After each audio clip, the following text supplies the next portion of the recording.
अल्लाह तबारक व तआला की नबी सल्लल्लाहु अलैहि वसल्लम ने इरशाद फरमाया, जिसने भी मुकम्मल वज़ू किया और वज़ू करने के बाद इस दुआ का एहतमाम किया, यानी अशहदु अल्ला इलाहा इल्लल्लाह वहदहु ला शरीका लहु व अशहदु अन्ना मुहम्मदन अब्दुहु व रसूलुहु। अल्लाह तबारक व तआला के नबी ने इरशाद फरमाया, जिसने भी मेरी तरह मुकम्मल वज़ू किया, जिसने मेरी तरह मुकम्मल वज़ू किया और वज़ू करने के बाद इस दुआ का एहतमाम किया,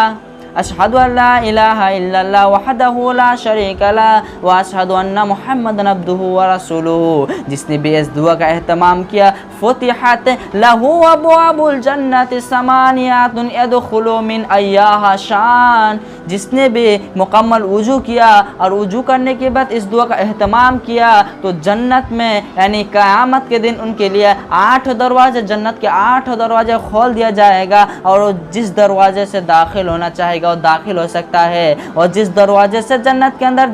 जाना चाहेगा वो जा सकता है।